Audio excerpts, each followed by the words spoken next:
জি,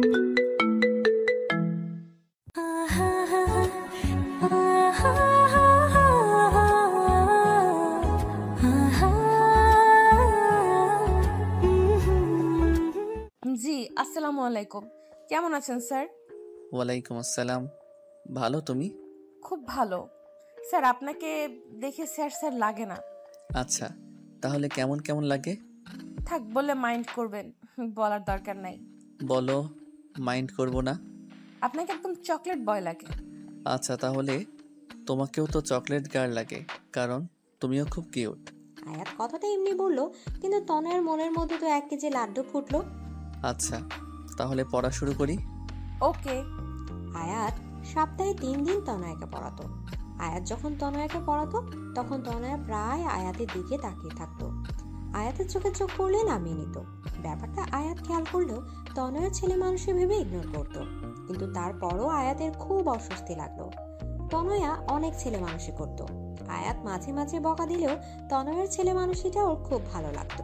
কিন্তু আয়াত কখনো তনয়াকে সে নজরে দেখেনি। ধীরে ধীরে তনয়ার কিশোরী মনটায় ভালোবাসার একটা ছোট্ট ফুল ফোটে, আর সে ফুলটার নাম দেয় আয়াত। আয়াত তনয়ার হাব ভাব দেখে কিছুটা আঁচ করতে পারত, তাই ভাবলো তনয়াকে ইনডিরেক্টলি বুঝাতে হবে, কারণ এই বয়সে এই ধরনের কিছু হওয়াটা নর্মাল। কারণ বয়সটাই খারাপ, বেশি কিছু বললে ব্যাপারটা উল্টো হয়ে যেতে পারে। তাই অনেক ভেবে চিনতে তনয়াকে বলল, তনয়া, তোমাকে কিছু কথা বলি। হ্যাঁ স্যার বলেন।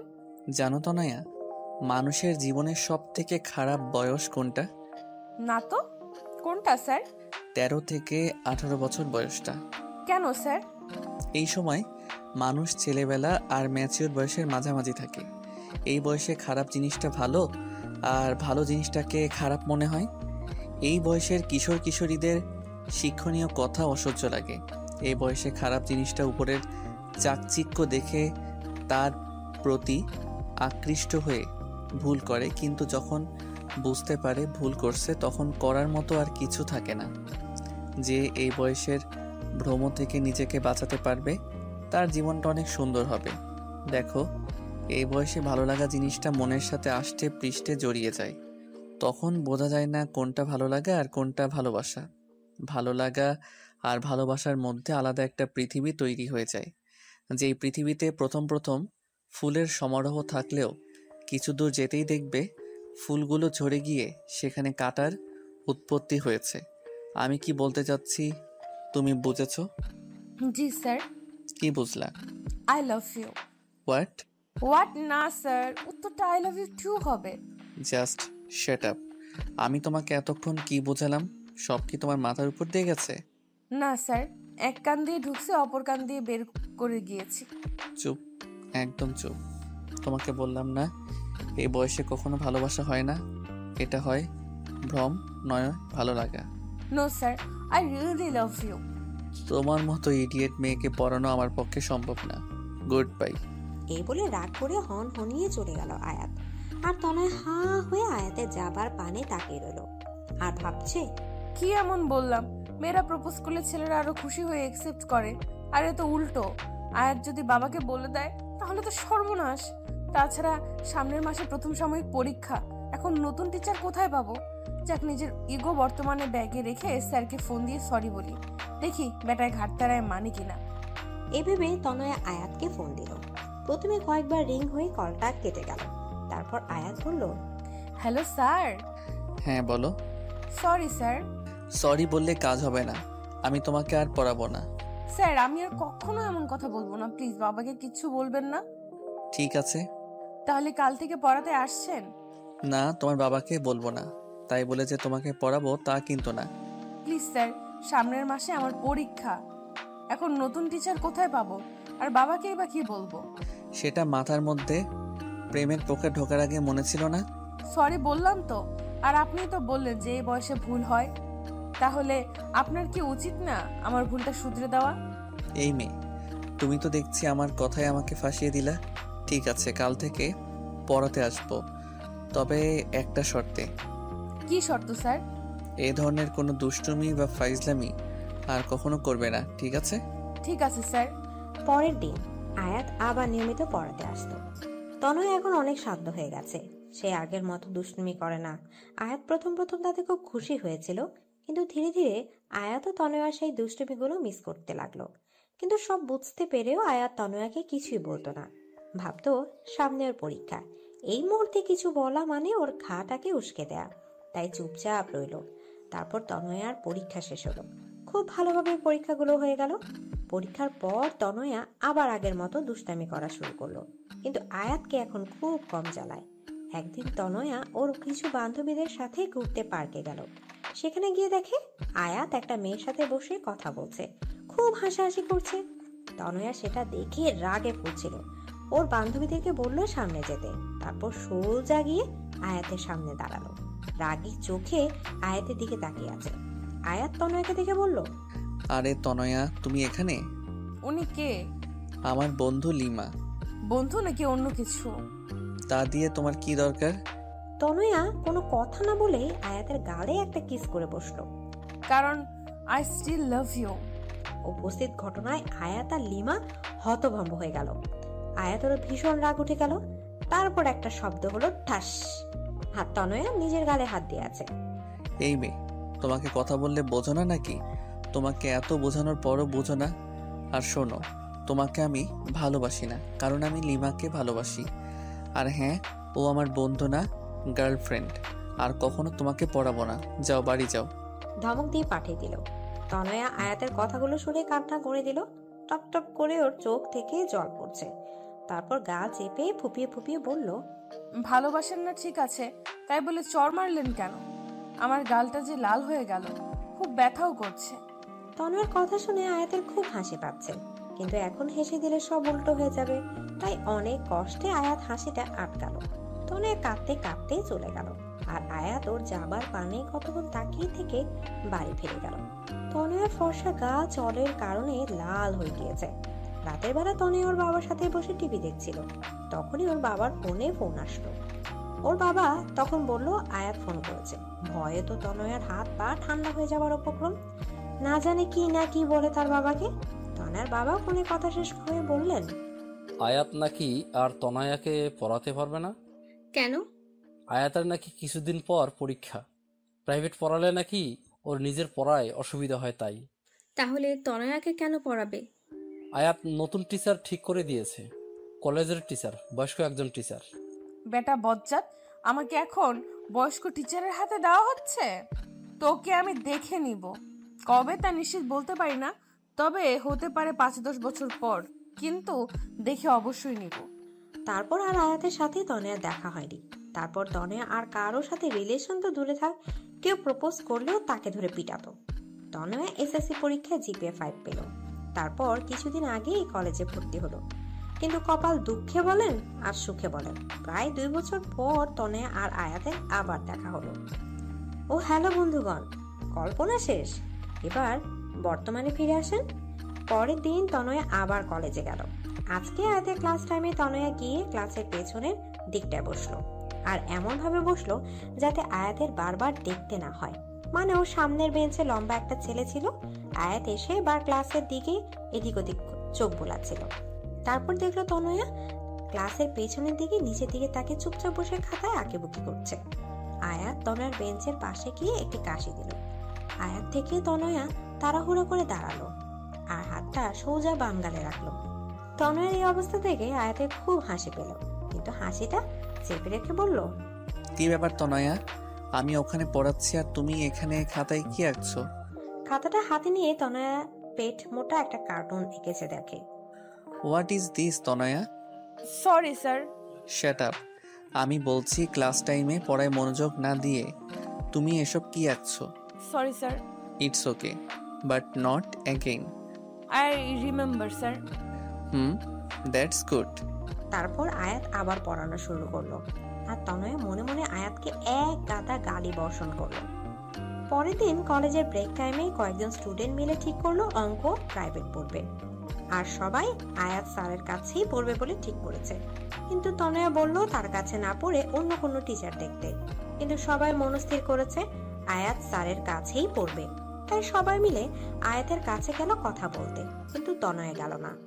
সবাই আয়াতকে পড়ানোর জন্য অনেক অনুরোধ করার পর আয়াত রাজি হলো, কিন্তু আয়াতের বাসায় এসে সবাইকে পড়তে হবে। সবাই তাতে রাজি হয়ে গেল। আয়াত তখন তনয়াকে খুঁজতেছিল। তারপর ভাবলো হয়তো তনয়া ওর কাছে পড়বে না।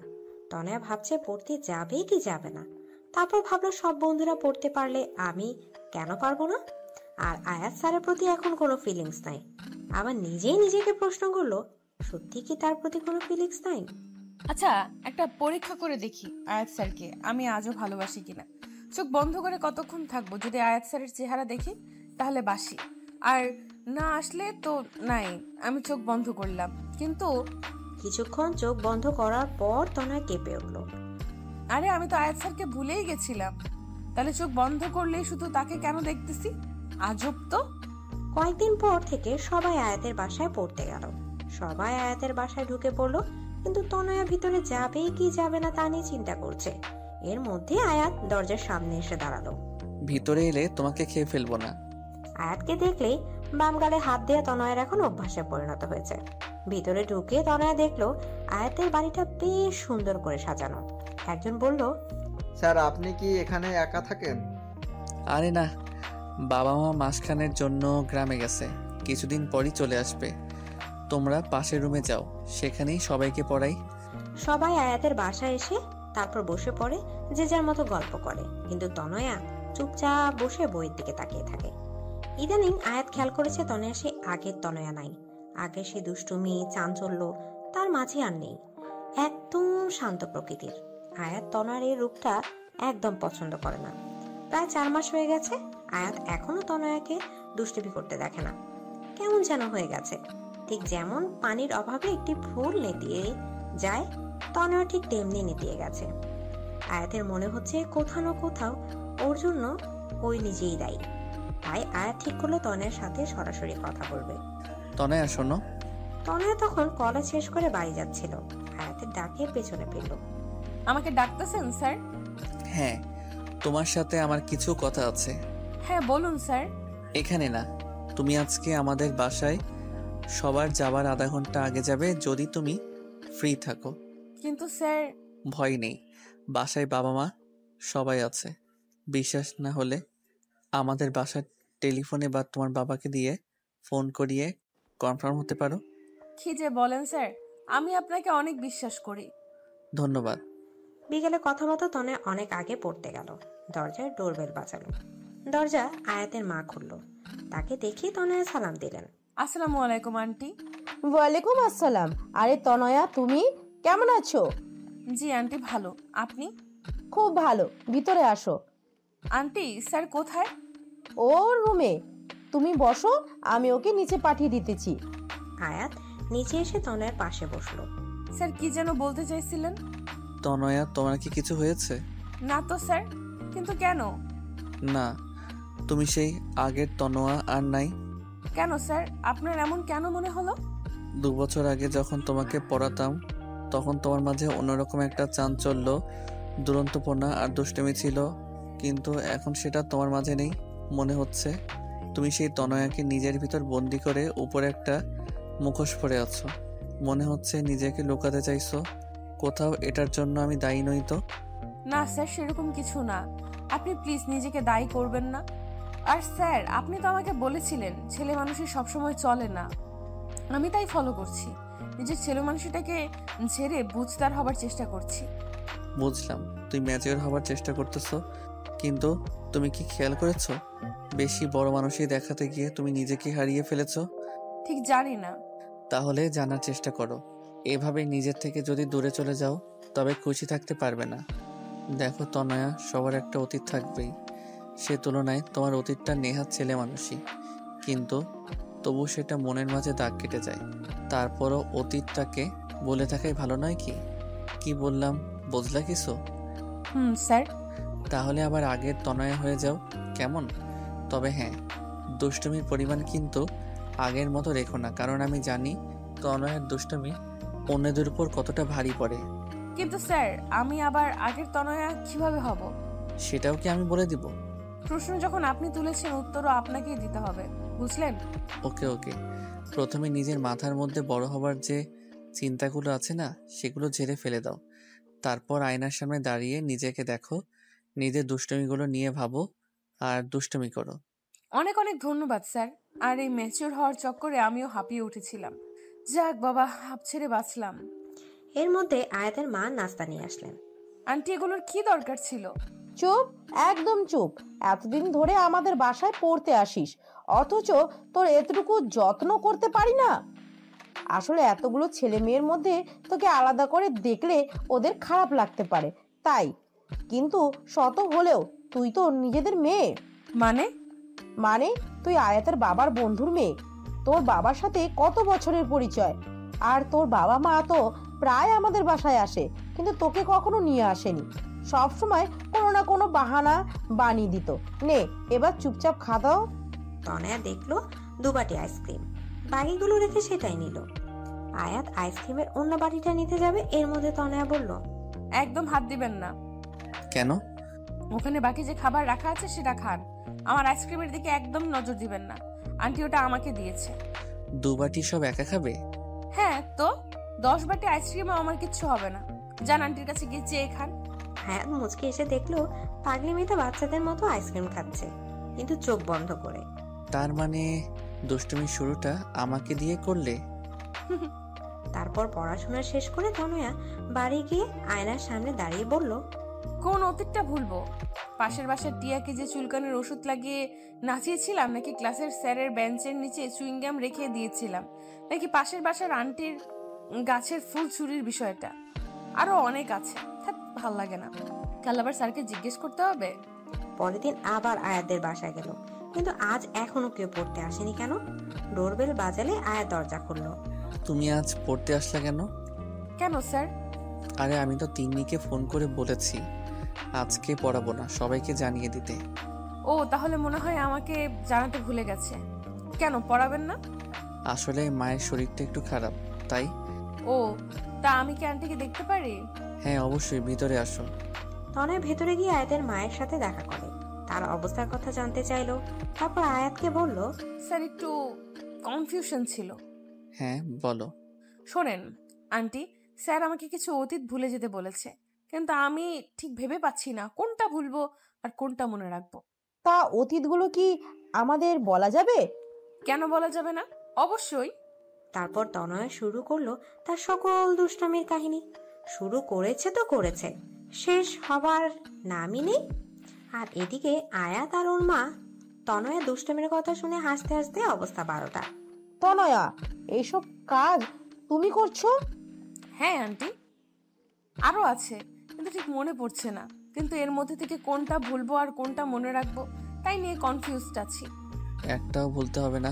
আরে আপনি তো অতীত ভুলতে বললেন। ভুল হয়েছে আমার। আমি ভুলে গেছিলাম যে তুমি তনয়া। তুমি সব সময় আমার অস্ত্র আমার উপরই প্রয়োগ করো। তোর মতো মেয়ে থাকলে তাদের ঘর সবসময় খুশিময় থাকবে। রিয়েলি আন্টি, এখন কেমন লাগছে আপনার? হ্যাঁ সত্যি, যা অসুস্থ ছিলাম তোর কথায় ঠিক হয়ে গিয়েছি। আর আমার এখন খুব ভালো লাগছে। আন্টি, আমি এখন উঠি তাহলে। নিজের খেয়াল রাখবেন। By aunty. আয়াত তনয়াকে দরজা পর্যন্ত এগিয়ে দিয়ে আবার ডাক দিল, তনয়া শোনো। জি স্যার। তুমি কালকে বলেছিলে তুমি আমাকে বিশ্বাস করো, কিন্তু সে বিশ্বাসের ভিত্তি বা কারণটা জানতে পারি? এই 14-15 বছরের মেয়ে আপনাকে প্রপোজ করেছে। চাইলেই আপনি তার দুর্বলতার সুযোগ নিতে পারতেন, কিন্তু আপনি তা না করে মেয়েটাকে ভুল পথ থেকে ফিরিয়ে এনেছেন। বিশ্বাস করার জন্য এটাই যথেষ্ট নয় কি? স্যার, আমি আপনাকে খুব শ্রদ্ধা করি। আর সাবধানে যেও। Bye sir. আয়াত তারপর দরজা আটকে ভেতরে যেতে শুনে তনয়ার চিৎকার। আয়াত দ্রুত দরজা খুলে হতভম্ব হয়ে গেল। আয়াত দরজা খুলে দেখে তনয়া সিঁড়িতে উপর আধা শোয়া হয়ে আধা বসা অবস্থায় আছে। আয়াত প্রথমে ভাবলো তনয়া হয়তো দুষ্টামি করছে, কারণ এই ধরনের দুষ্টুমি তনয়া এর আগেও কয়েকবার করেছিল। তাই বলল, তনয়া, এবার আর আমাকে বোকা বানাতে পারবে না, ওঠো বলছি। তনয়া, তনয়া, তনয়া। কয়েকবার ডাক দিল, কিন্তু তনয়ার কোনো সাড়া শব্দ পেল না। তাই গিয়ে তনয়ার কাঁধে হাত রাখলো, আর সাথে সাথে তনয়া মাটিতে গড়িয়ে পড়ল। আয়াত হতভম্ব হয়ে গেল, কারণ তনয়ার কপালে রক্ত।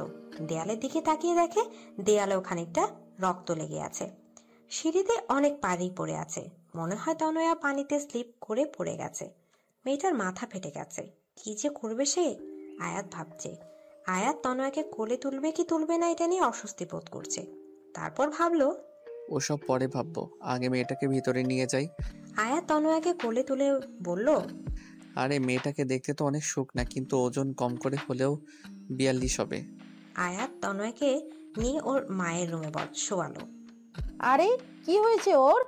মা মনে হয় সিঁড়ি দিয়ে স্লিপ করে পড়ে গেছে। দেখো না, মেয়েটার মাথা ফেটে গেছে। তাড়াতাড়ি ডাক্তারকে ফোন কর। হ্যাঁ মা, করছি, কিন্তু তুমি ব্যস্ত হয়ে নিজের শরীর খারাপ করো না। আয়াত ডাক্তারকে ফোন করে তনয়ার মাথার রক্ত মুছে কিছুটা অ্যান্টিবায়োটিক ক্রিম লাগিয়ে দিল যাতে তাৎক্ষণিকভাবে রক্তটা থেমে যায়। তারপর তনয়ার বাবা মাকে ফোন করে আসতে বলল। তনয়া তখনও অজ্ঞান। ওদের ফোন করার পর আয়াত তনয়ার চোখে মুখে পানির ঝাপটা দিল। তনয়ার চোখ খুলে দেখে আয়াত আর আয়াতের মা ওর সামনে বসে আছে। এই মেয়ে পড়ে গেলা কিভাবে? কোন বেয়াক্কল যেন সিঁড়িতে পানি ফেলেছে। দেখেছি, কিন্তু কে সেটা জানি না। তাহলে তাড়াতাড়ি জানেন তার অবস্থা আমি 12টা বাজাবো। মাথাটা প্রচন্ড ব্যথা করতেছে।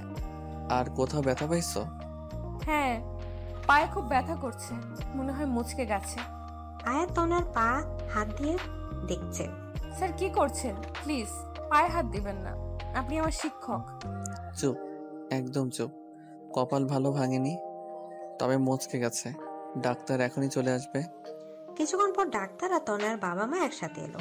ডাক্তার তনয়ার মাথায় ভালো করে ব্যান্ডেজ করে দিল, পায়ে লিকোপ্লাস্টার পেঁচিয়ে দিল, তারপর একটা ইনজেকশন বের করলো। না, চুপ চুপ, কানের পোকা বের করে দিল। আমি একদম ইনজেকশন দিব না। অত বড় সূচ আমার গায়ে ফুটাবে, নো চান্স। ঠিক আছে, দেওয়ার দরকার নাই। আচ্ছা তনয়, একটা কথা বলো তো, তোমার তো অনেক রকমের ফুল গাছ ছিল, এখন কি আছে নাকি? স্যার আপনার মনে আছে? কেন মনে থাকবে না? অনেক সুন্দর তোমার বাগানটা। এখন তো আগের থেকেও বেশি ফুল আছে। জানেন স্যার, 12 রকমের ক্যাকটাস গাছ আছে আমার।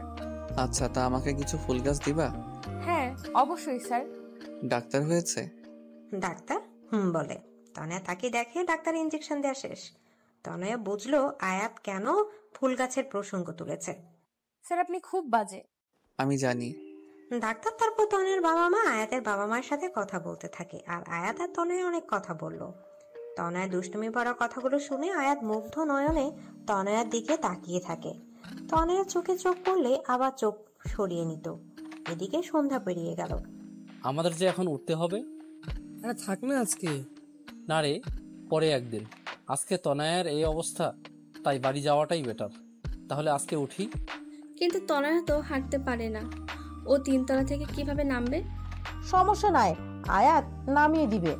তনয়ার বাবা মা সবাই নিচে নামছে, সাথে আয়াতের বাবা মাও। কি ম্যাডাম রেডি? কিসের জন্য? আয়াত কোনো কথা না বলে তনয়াকে কোলে তুলে নিল। তনয়া হতভম্ব হয়ে গেল, আর প্রথমবার আয়াতের স্পর্শ পেয়ে শিহরিত হয়ে উঠল। ওর শরীরের প্রত্যেকটি পশম দাঁড়িয়ে গেল। কোনো কথা যেন মুখ থেকে বের হচ্ছে না, চুপচাপ চোখ বন্ধ করে আছে। আর আয়াত ওকে নিয়ে নিচে নামছে।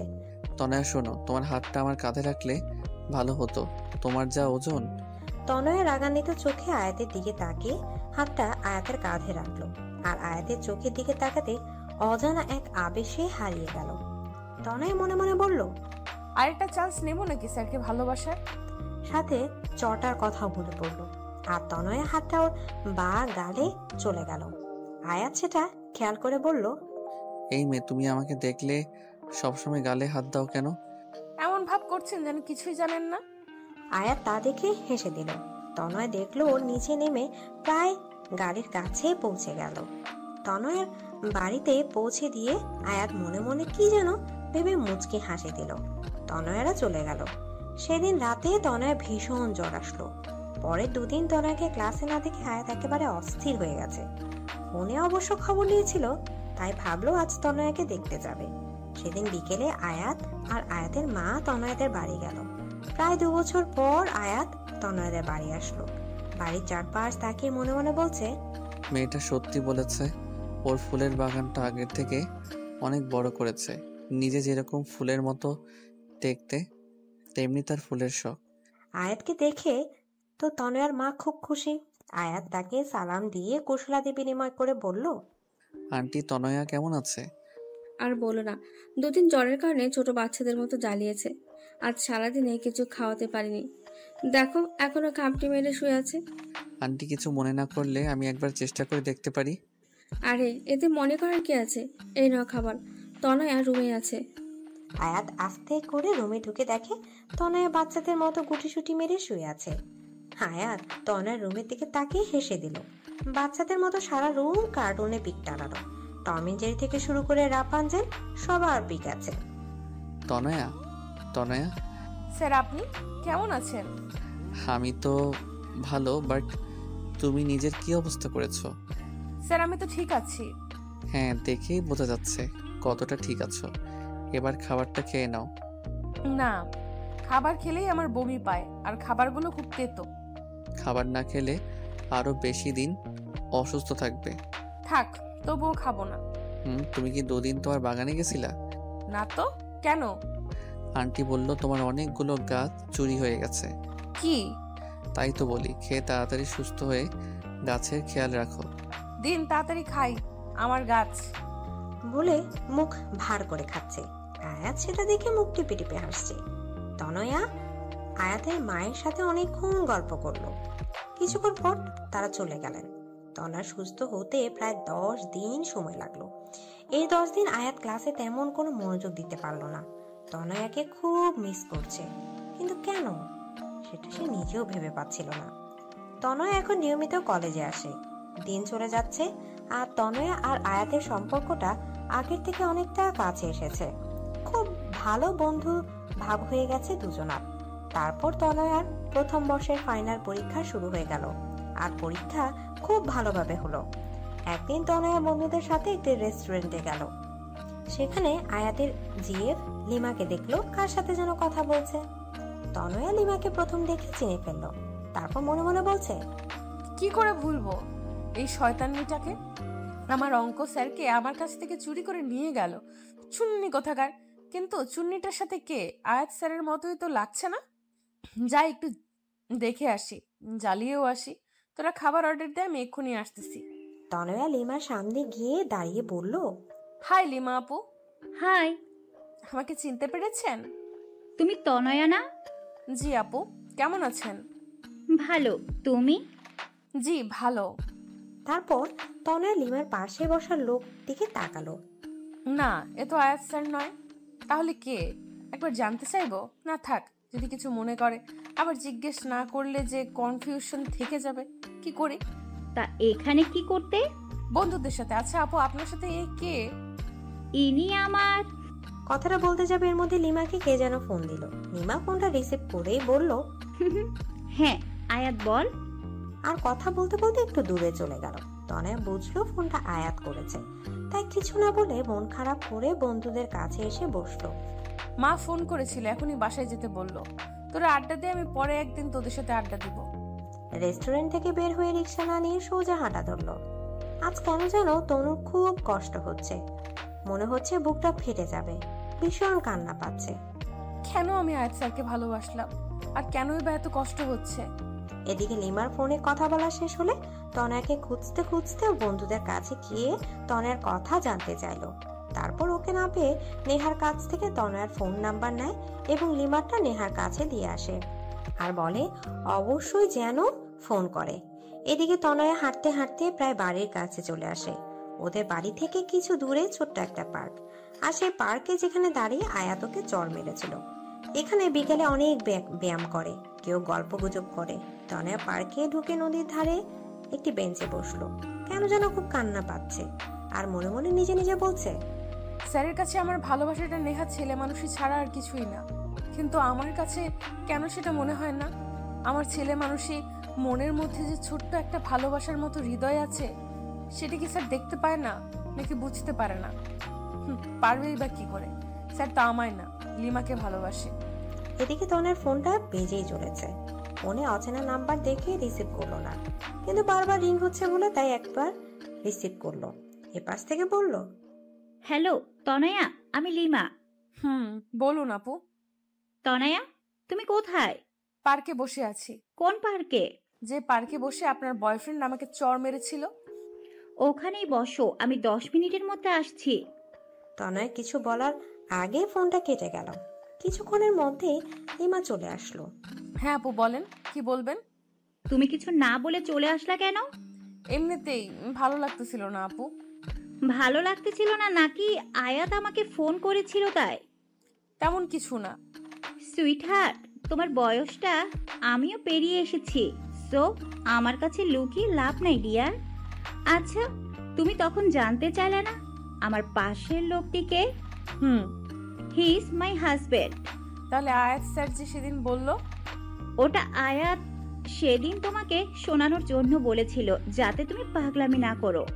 তাহলে তার সাথে আপনার কি সম্পর্ক? আয়াত আমার খালাতো ভাই। আমরা দুজন একই বয়সী, এক ক্লাসে পড়ি, যার কারণে আমরা খুব ভালো বন্ধু। শুধু বন্ধু, অন্য কিছু না, বুঝলা পাগলি মেয়ে? তাহলে আয়াত স্যার সেদিন মিথ্যা কথা কেন বলল? সেটা ঠিক। সেদিন তুমি যাবার পর আমি আয়াতকে একই প্রশ্ন করেছিলাম, আর ও বলেছিল ওর একটা অনেক বড় সমস্যা আছে, যার কারণে চাইলেও ও তোমার সাথে রিলেশনে চড়াতে পারবে না। কিন্তু একটা বিষয় কি জানো, যখনই আয়াতের সাথে কথা বলি, আয়াত যদি 10টা কথা বলে, তার 9টা কথায় তোমাকে নিয়ে বলে। তনয়া, এরকম ওরকম সেরকম আরো কত কথা। মনে হয় যেন তুমিও নিঃশ্বাসের সাথে মিশে গেছো। তাহলে আমাকে বলে না কেন? সেদিন আমি আয়াতকে বললাম যে আয়াত, তোর প্রত্যেকটা কথাই আমি তনয়ার জন্য গভীর ভালোবাসা অনুভব করি, আর যতদূর জানি তনয়াও তোকে পাগলের মতো ভালোবাসে। তাহলে তুই মেয়েটাকে বলে দে, মেয়েটাকে আর কষ্ট দিস না। আয়াত তখন কি বলল জানো? আয়াত বলল, সেটা সম্ভব না রে লিমু, তাহলে সব সম্পর্কগুলো অগোছালো হয়ে যাবে। আমি একটা সম্পর্কের জন্য অন্য কোনো ভাঙতে পারবো না। হ্যাঁ, আমি তনয়াকে। তারপর আর কিছু বলেনি। আমার জন্য কেন অন্য সম্পর্ক ভেঙে যাবে? আমি কি এতটা খারাপ? আর তার কি এমন সমস্যা যার কারণে আমার সাথে এমন করছে? সেটা আমি জানি না রে, অনেক জানার চেষ্টা করেছি, কিন্তু সববারই ব্যর্থ হয়েছি। এখন তুমি চেষ্টা করে দেখতে পারো। তনয়া অঝরে কাঁদছে। এই পাগলি মেয়ে, প্লিজ কেঁদো না। দেখো, আমি তোমাকে এই কথাগুলো আগে বলতে পারতাম, কিন্তু তুমি তখন খুব ছোট ছিলা। আর তারপর আমার বিয়ে হয়ে যায়। বিয়ের পর আমি চট্টগ্রাম ছিলাম, তখন চেয়েও তোমার সাথে যোগাযোগ করতে পারিনি। সরি আপু। কেন? আয়াত স্যারের গার্লফ্রেন্ড ভেবে তোমাকে মনে মনে অনেক বকা দিয়েছিলাম। পাগলি মেয়ে, ইটস ওকে। আচ্ছা শোন, তুমি এসব নিয়ে চিন্তা করো না। দেখবে আল্লাহ চাইলে তুমি তোমার অঙ্কের টিচারকে পেয়ে যাবে। আল্লাহ যদি না চায়? তাহলে পাবে না। লিমার কথা শুনে তনয় ভ্যা ভ্যা করে বাচ্চাদের মতো কেঁদে ফেললো। প্লিজ এভাবে কেঁদো না। আয়াত কিন্তু চিৎকাতুনি মেয়েদের একদম পছন্দ করে না। তনয়ার সাথে কান্না থামিয়ে ফেললো আর ফোপাচ্ছে। সেটা দেখে লিমা হেসে বলল, এই পিচ্চি মেয়েটার মনে তার অঙ্ক টিচার মানে আয়াতের জন্য এত ভালোবাসা লুকিয়ে আছে। আচ্ছা শোন, আয়াত 10 মিনিটের মধ্যে এখানে আসবে। কেন?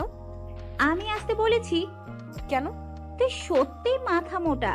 আমি এখন চলে যাব, তারপর আয়াতকে ফোন করে বলে দেব জরুরি কাজে চলে গেছি, তখন তোরা গল্প করিস। তনয়া লজ্জা পেয়ে মাথা নিচু করে ফেললো। ও বাবা, এই মেয়ে তো লজ্জাও পায়। ধন্যবাদ আপু। শোন, রোজ ফোন করবি আমাকে, ওকে? আর শোন, আমি তোকে যা বললাম আয়াতকে বলবি না। ভালো থাকিস, বাই। তুমিও ভালো থেকো, বাই। লিমা চলে গেল। তার কিছুক্ষণ পর আয়াত আসলো। আয়াত এসে লিমাকে না পেয়ে চলে যাবে এমন সময় দেখলো তনয়া চুপচাপ বসে কাঁদছে। তনয়া, তুমি এখানে? আয়াতকে দেখে তনয়ার আরো বেশি কান্না এসে গেল। তাই কোনো কিছু না ভেবে আয়াতকে জড়িয়ে ধরে কান্না করতে লাগলো। আয়াত কিছুটা অপ্রস্তুত হয়ে গেল ঘটনাটিতে, কিন্তু তনয়ার কান্না দেখে ওর বুকের ভেতর মোচড় দিয়ে উঠলো। তারপর বলল, কি হয়েছে তনয়া? কেউ কিছু বলেছে? প্লিজ কিছু বলো। এভাবে কেঁদো না, প্লিজ কিছু বলো। তনয় কিছু বলছে না, শুধু আয়াতকে জড়িয়ে ধরে কান্না করছে। আয়াত ওর মাথায় হাত বুলিয়ে দিচ্ছে আর বলছে, প্লিজ কিছু তো বলো তনয়া। তনয় নিজেকে আয়াতের থেকে ছাড়িয়ে কিছু না বলে কাঁদতে কাঁদতে চলে গেল। আয়াত বোকার মতো ও যাওয়ার পানে তাকিয়ে রইল। পরে কয়েকবার তনয়ার কাছে এই বিষয়ে আয়াত জানতে চেয়েছে, কিন্তু সবসময় তনয়া ব্যাপারটা এড়িয়ে গেছে। 3 মাস পর ঠাস! আজ আয়াত তনয়াকে সর্বসম্মুখে আবারও একটা চড় মারল। কিন্তু কেন? আয়াত পার্কে বসে আবার তনয়াকে একটা চড় মারলো। পার্কের অনেক লোক তাকিয়ে আছে এই অবস্থা দেখে। তনয়া গালে হাত দিয়ে দাঁড়িয়ে আছে। আজ ওর চোখ থেকে অশ্রু নদী বইছে না, কিন্তু খুশিতে চোখ দুটো ছলছল করছে। আয়াত ওকে চড় মেরে কিছু দূর গিয়ে নিজের হাতের সাজরে একটা আঘাত করলো। তনয়া দৌড়ে গিয়ে ওর হাতটা ধরে বলল, মাথা ঠিক আছে আপনার? আয়াত কোনো কথা না বলে তনয়াকে নিজের বুকের সাথে শক্ত করে চেপে ধরলো। তনয়া হতবাক হয়ে গেল। তনয়া নিজেকে ছাড়ানোর চেষ্টা করছে কিন্তু পারছে না, কারণ আয়াত ওকে এতটা শক্ত করে জড়িয়ে ধরে আছে। তনয়া চেষ্টা করেও নিজেকে ছাড়াতে পারছে না। নেহা আর নয়ন ওদের দিকে তাকিয়ে মুচকি মুচকি হাসছে, কারণ ওদের প্ল্যান কাজে দিয়েছে। প্ল্যানটা কি? চলুন 3 মাস আগে। লিমার সাথে কথা বলার পর তনয়া অনেকবার বিভিন্নভাবে আয়াতের সমস্যাটা জানতে চেষ্টা করেছে, কিন্তু সববারই ব্যর্থ হয়েছে। তাই ভাবলো, আয়াত স্যার যেমন লিমার নাম করে আমাকে খেপিয়েছে, তেমন কিছু করলে কেমন হয়। তাই নেহার সাথে কথা বলল, কারণ নেহা তনয়ের বিষয়ে প্রায় সব কথাই জানে। তাই নেহা বলল, সেটাই ঠিক হবে, তুই অন্য কারোর সাথে রিলেশন কর, শুনলে আয়াত স্যার ভীষণ হিংসা হবে। কিন্তু নকল বয়ফ্রেন্ড কোথায় পাবো? এক কাজ কর, আমার বয়ফ্রেন্ড মানে নয়নকে কয়েকদিনের জন্য ধার নে। আর আমার আর নয়নের সম্পর্কের কথা তো তেমন কেউ জানে না, তাই সন্দেহ হবে না। নয়নকে আমি বুঝিয়ে বলবো, শুধু দুইজন আয়াত স্যারের সামনে হেসে হেসে কথা বলবি, আর কিছু করবি না। কিন্তু নয়ন কিন্তু আমার, মনে রাখিস। চুপ! আমার টেস্ট অতটা খারাপ না যে অন্যের ইউজ করা জিনিস নিজে ব্যবহার করব। আমার জন্য তো আমার অঙ্ক টিচারই ঠিক আছে। পরের দিন থেকে প্ল্যান মতো কাজ করা শুরু করলো। আয়াত ক্লাসে আসলে তনয়া নয়ন এর সাথে কথা বলতো, হাসাহাসি করতো। কলেজ থেকে প্রায় একসাথে যেত, এমনকি আয়াতের বাসায় কেউ দুজন একসাথে বসতো, কথা বলতো। আয়াত সেগুলো নোটিশ করতো আর ভীষণ রাগী চোখে তনয়ার দিকে তাকাতো। তনয়া সেগুলো দেখে মনে মনে হাসতো। তো সেদিন আয়াত পার্কে আসবে সেটা তনয়া জানতো, তাই আগে থেকে নয়নের সাথে পার্কে গিয়ে বসে কথা বলছে আর জোরে হাসছে। সেটা দেখে আয়াতের পা থেকে মাথা পর্যন্ত গরম হয়ে গেল। সাথে সাথে গিয়ে তনয়ার সামনে দাঁড়ালো। তনয়ার হাতটা টেনে ধরে দাঁড় করিয়ে ঠাস! আয়াত এখন তনয়াকে জড়িয়ে ধরে আছে। তনয়াও এখন নিজেকে ছাড়ানোর বৃথা চেষ্টা করছে না। আয়াতের বুকে কান পেতে ও হৃদয়ের আওয়াজটা শোনার চেষ্টা করছে। চোখ বন্ধ করে অনুভব করছে ও হৃদয়ের আওয়াজটা। হঠাৎ কি একটা মনে করে আয়াত তনয়াকে ছেড়ে দিয়ে চলে যেতে চাইল। এবার তনয়া আয়াতের হাতটা টেনে ধরল। দাঁড়ান! আয়াত মাথা নিচু করে দাঁড়িয়ে আছে। যখন তখন আমাকে চড় মারবেন, আবার জড়িয়ে ধরবেন। আমার গালটা কি বাংলা লিংক থামে পাইছেন? চড় মারলেন তো মারলেন, তারপর টানা 10 মিনিট জড়িয়ে ধরে রাখলেন। দেখেন লোকজন কেমন করে তাকিয়ে আছে। আপনার সমস্যাটা কি বলবেন? কোনো সমস্যা নাই, আমার কাজ আছে। যতই কাজ থাকুক, আমার প্রশ্নের উত্তর না দিয়ে যেতে পারবেন না। আমি তোমার প্রশ্নের উত্তর দিতে বাধ্য নই। বাধ্য, 100 বার বাধ্য। স্যার আমি জানি আপনি আমাকে, কিন্তু আপনি কেন আমায় ইগনোর করছেন সেটা বলবেন প্লিজ। আর হ্যাঁ, নয়নের সাথে আমার কোনো সম্পর্ক নাই। এতদিন যা দেখেছেন সবটাই আপনাকে রাগানোর জন্য। তনয়া, তোমার বয়স কত? আপনার তো অন্য কিছু বলার কথা। আগে বলো, তারপর বলছি। 17 বছর। 18 বছর হতে কতদিন বাকি? এইচএসসি পরীক্ষার বাকি তো প্রায় 5 মাস, আর পরীক্ষার মধ্যেই 18তে পা দিব। তোমার প্রশ্নের জবাবগুলো আমি তোমার এইচএসসি পরীক্ষার পর দিব, কিন্তু তার আগে তোমাকে আমাকে একটা ওয়াদা করতে হবে। কি ওয়াদা? তোমাকে পরীক্ষায় ভালো রেজাল্ট করতে হবে। যদি তা না করো তাহলে আর আমার সাথে কথা বলার চেষ্টাও করবে না। ওকে, ডান। তনয়া পরের দিন থেকে কলেজে যেত। আয়াত ক্লাস করাতো, কিন্তু তনয়ার দিকে তাকাতো না পর্যন্ত। তনয়ার মনে মনে খুব অভিমান হতো আয়াতের উপর। এমনকি আয়াতের বাসায় পড়তে গেলেও আয়াত চুপচাপ পড়াতো, কিন্তু সহজে তনয়ার দিকে তাকাতো না। আয়াতের এমন আচরণে তনয়ার খুব কষ্ট লাগতো। আয়াতের এভাবে ইগনোর করাটা তনয়া মেনে নিতে পারছিল না। কয়েক মাস মাত্র বাকি পরীক্ষার, তাই কলেজ কমিটি আর সারা মিলে সিদ্ধান্ত নিল সব পরীক্ষার্থীদের নিয়ে কক্সবাজারে ঘুরতে যাবে। যেহেতু সব টিচাররা যাবে, তাই আয়াতও তাদের সাথে যাবে। তনয়া সেটা শুনে ভাবলো, আমি গেলে হয়তো স্যার ঠিকমতো এনজয় করতে পারবে না, তার থেকে আমার না যাওয়াটাই বেটার। তাই ওর বন্ধুদের বললেও যাবে না। সেটা নেহা আয়াতকে বলে দেয়। পরের দিন আয়াত ক্লাসে এসে বলে, স্টুডেন্ট, এটা একটা শিক্ষা সফর। আমার মতে এখানে সবার যাওয়া উচিত। কেউ নিজের ব্যক্তিগত সমস্যা এটার মধ্যে টেনে না আনলেই বোধহয় ভালো হবে। তনয়া বুঝলো আয়াত কথাগুলো ইনডিরেক্টলি তনয়াকে বলেছে। তনয়া তারপর কি ভেবে যেন যাওয়ার জন্য রাজি হয়ে গেল। আগে আয়াত যতটা না তনয়াকে ইগনোর করতো, তনয়া এখন তার থেকে 3 গুণ বেশি আয়াতকে ইগনোর করে। এসব করতে তনয়ার কষ্ট হয় ঠিকই, কিন্তু এছাড়াও পায়নি। কিন্তু তবুও আয়াতের উপর রাগ দেখে কাজগুলো করে। আজ ওরা সবাই শিক্ষা সফরে যাচ্ছে। 3টা বাস, প্রত্যেকটা বাসে টিচার আছে। কপাল গুনে আয়াত তনয়ার বাসেই উঠল এবং নেহা বুদ্ধি খাটিয়ে আয়াতকে তনয়ার পাশেই বসিয়ে দিল। তনয়া সেটা দেখে জানলা দিয়ে বাইরের দিকে তাকিয়ে আছে। বাসটা সাই করে চলছে। প্রায় 14 থেকে 16 ঘন্টা বাসে থাকা লাগবে। যদিও বাস মাঝে মাঝে পথে থামবে, কিন্তু তবুও তনয়ার বাসে চড়ার তেমন অভ্যাস নেই। আর তাছাড়া তনয়ার বেশিক্ষণ জার্নি করলে বমি পায়।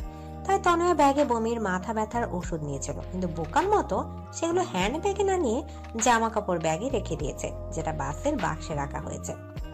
বাস চলার ঘন্টা 3-এর মধ্যে তনয়ার মাথা ব্যথা শুরু হলো, সাথে মাথাও ঘুরছে, বমি পাচ্ছে। কিন্তু খুব কষ্টে তনয়া সেটা আটকানোর বৃথা চেষ্টা করছে। আয়াত তনয়ার দিকে তাকিয়ে বুঝলো ওর খুব কষ্ট হচ্ছে, কারণ ইতিমধ্যে তনয়ার চোখ মুখ শুকিয়ে গেছে। আজ প্রায় 3 মাস পর আয়াত তনয়ার সাথে ঠিক মতো কথা বলছে। তনয়া, তোমার কি খুব কষ্ট হচ্ছে? না। দেখো তনয়া, কোনো সমস্যা হলে না বললে কিভাবে বুঝবো? মাথা। এটুকু বলার সাথে সাথেই বমি করে দিল। আর কোনো কথা বলতে পারছে না, শুধু বমি করাটাকে থামানোর বৃথা চেষ্টা করছে। আয়াত সাথে সাথে ড্রাইভারকে বাস থামাতে বলল। ড্রাইভার বাস থামানোর পর আয়াত তনয়ার রাস্তার পাশে বসে পানি দিল। তনয়ার বমি করা থেকে কোনো বন্ধু ওর কাছে আসলো না, কারণ ব্যাপারটা স্বাভাবিক। মানুষ বমি জিনিসটাকে বড্ড অস্বস্তিকর বিষয় ভাবে। কিন্তু আয়াত তনয়ার কাছে গিয়ে ওর পিঠে হালকাভাবে হাত বুলিয়ে দিচ্ছিল, ওকে পানি খাইয়ে দিলেও ওর মুখটা ভালোভাবে পরিষ্কার করে দিচ্ছিল। তনয়া অপলক দৃষ্টিতে আয়াতের দিকে তাকিয়ে ভাবছে, লোকটার প্রত্যেকটা কাজে আমার প্রতি ভালোবাসার অনুভূতি পাই, কিন্তু কেন আমাকে নিজের থেকে এত দূরে রাখে? কি তার সেই সমস্যা? তারপর তনয়াকে ওষুধ খাইয়ে সবাই আবার বাসে ওঠে। বমি করার পর তনয়া অনেকটা ক্লান্ত হয়ে পড়ে, যার কারণে তনয়া কিছু দূর যেতেই ঘুমিয়ে পড়ে। বাসে প্রায় সবাই অনেক হইহুল্লোড় করার কারণে ক্লান্ত হয়ে ঘুমাচ্ছে। আয়াত দেখলেও তনয়ার মাথাটা বারবার নিচের দিকে পড়ে যাচ্ছিল, যেমন ঘুমের মাঝে মানুষের হয়। তাই আয়াত নিজের হাতটা তনয়ার কাঁধে রেখে তনয়ার মাথাটা নিজের কাঁধে রাখলো। আয়াত অপলক দৃষ্টিতে তনয়ার দিকে তাকিয়ে আছে আর ভাবছে, ইস, যদি সারা জীবনের মতো তোমাকে এভাবে রাখতে পারতাম। কিন্তু হয়তো আমার ভাগ্যে তোমাকে পাওয়াটা নাই। তোমাকে পেলে হয়তো জীবনে কোনো চাওয়া থাকতো না, কিন্তু বিবেকের কাছে আবেগ আর সমস্ত চাওয়া সবসময় পরাজিত। আমি জানি তোমাকে ভালোবাসাটা আমার তুচ্ছ আবেগ না, কিন্তু সত্যিকারের ভালোবাসাটাও এক ধরনের তীব্র আবেগ। খুব ইচ্ছা করে এই পিচ্চি তনয়াটাকে আমার হৃদয়ের কাছে সারা জীবনের জন্য বন্দি করে রাখি, কিন্তু আমি জানি হয়তো তা সম্ভব না। আমি তোমাকে আমার সমস্যার কথাগুলো বললে হয়তো তোমার জীবনটা তছনছ হয়ে যাবে, তোমার ভবিষ্যৎটা নষ্ট হয়ে যাবে, কারণ কষ্ট সহ্য করার বয়সটা যে তোমার এখনো হয়নি। আয়াত তনয়ার দিকে তাকিয়ে থাকতে থাকতে ঘুমিয়ে পড়ে। কিছুক্ষণ পর তনয়ার ঘুম ভাঙে, কিন্তু তনয়ার মনে হচ্ছে কারো হৃদয়ের মাঝে আছে ও। মাথাটা হালকা ওঠাতেই দেখে আয়াতের কাঁধে ওর মাথাটা রাখা। নিজের অজান্তেই তনয়ার হাসি ফুটে উঠল। তনয়া ভাবছে, ভবিষ্যতে আমি আয়াত স্যারকে পাবো কিনা জানি না, তার সাথে সারা জীবন কাটাতে পারবো কিনা জানি না, কিন্তু এই যে মুহূর্তগুলো তার সাথে কাটাচ্ছি, এর থেকে ভালো মুহূর্ত আর আমার জীবনে আসবে কিনা আমি তাও জানি না, কিন্তু এই মুহূর্তগুলোকে আমি আমার সবটা দিয়ে উপভোগ করতে চাই। হঠাৎ রাস্তার উঁচু নিচু ঢালে বাস লাফিয়ে উঠায় আয়াতের ঘুমটা ভেঙে গেল।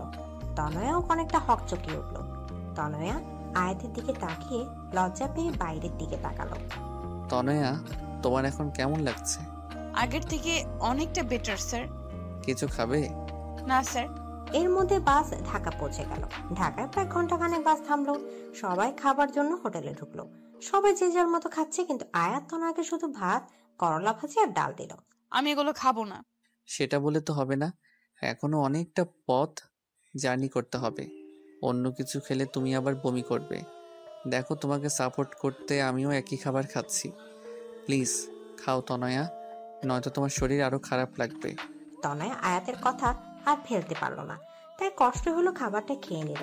তারপর আয়াত ওকে বমির আর মাথা ব্যথার ওষুধ খাওয়ালো। ঢাকা থেকে কক্সবাজার পৌঁছাতে অনেক রাত হয়ে গেল। তনয় আর বমি করেনি। হোটেলে আগে থেকে বুকিং করা ছিল, তাই কোনো সমস্যা হলো না। যেহেতু রাত অনেক, সবাই খুব ক্লান্ত ছিল, তাই খেয়েই সবাই ঘুমিয়ে পড়লো। পরের দিন সকালে সবাই যে যার মতো বিচে ঘুরতে গেল। আয়াত আর তনয়ের আসার কথা শুনে লিমাও সেখানে আসলো, কারণ লিমা তো চট্টগ্রামে থাকে। লিমাকে আয়াত তনয়ের সাথে হওয়ার কথাটা খুলে বলল। কিন্তু আয়াত, তুই কি সত্যি ওকে ভালোবাসিস না? না। এই মিথ্যাটা না তুই অন্য কারোর কাছে বলিস। একেবারে ফ্লপ মার্কা অ্যাক্টিং। ওকে সারা জীবনের জন্য আমার করে পাওয়া মনে হয় আমার কপালে নেই রে। কি সমস্যা আয়াত, বল না প্লিজ। হায়াত, তোর আবার কোনো বড় ধরনের অসুখ করেনি তো? আরে না, সমস্যাটা তুই জানিস, হয়তো খেয়াল নেই। কি সেটা আয়াত?